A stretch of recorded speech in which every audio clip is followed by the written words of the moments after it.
Hello, my family. Today is March 7th, 2023, and I'm going to have back surgery. It's a little frightening and interesting all at the same time. Here's what's going on. Here's a chart of the spine, one I find quite interesting.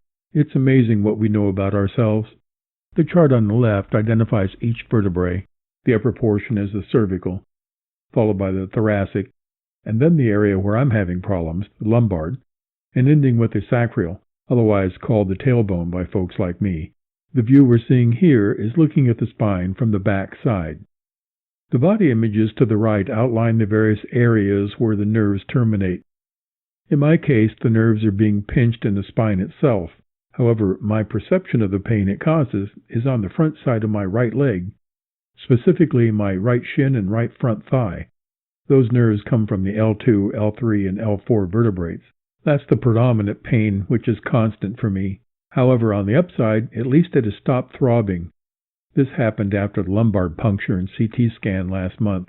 Prior, the pain would come and go, as if being switched on and off like a light switch in a rhythmic pattern. It would take me from a 0 to a 9 on my personal pain scale, and then back to 0 again. And then it repeated that pattern over and over and over. It was maddening, managed over by a suite of painkillers I was taking. However, since the lumbar puncture, the pain remains in the same place, but it is no longer throbbing. And now it's a little less. Now it's always around a 4, sometimes 5, increasing to an 8 on occasions. I'm managing now with fewer painkillers. That's a blessing, but not sustainable for a pleasant life. Unfortunately, it turns out it's not the only problem I'm facing with regard to my spine. Here's my CT scan with the spinal contrast injection. It's a side view, and here are the problems. The first is L2, L3, and L4. The openings where the nerves exit the spine are calcifying, which means the openings are closing off, pinching the nerves.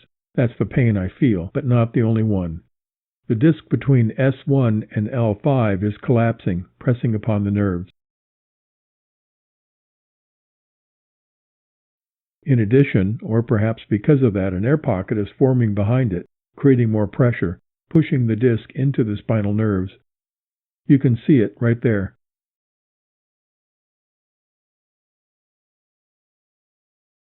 And just above that, at the junction between L4 and L5, as well as the junction between L2 and 3 and L3 and 4, the same thing is happening as the discs are pressing against the spinal nerves. Those junctions are where the nerves exit, heading for the legs. It's not looking so good. There are apparently several approaches available to addressing these problems. I'm electing to try a surgery that will have the shortest recovery time for me. Here's what they'll do.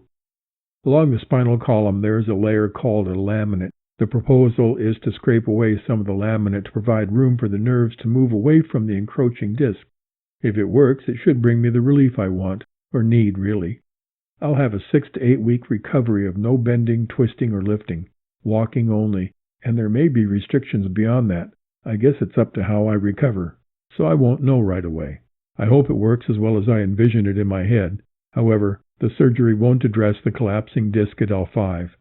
To address that, they would adjust or maybe remove L5 and hold everything together with pins and bolts. Here's a picture of what that might look like on the inside. I'm not having that L5 surgery. Not now, anyway. Maybe not even in my lifetime. I don't know. But I have been told that the recovery is much, much longer and no guarantee I'll be able to stand or walk. So that one, I'm going to put off as long as I can. Okay, that's it. Just wanted to fill you in on what's going on with me. Surgery scheduled for March 22nd. We'll see how it goes.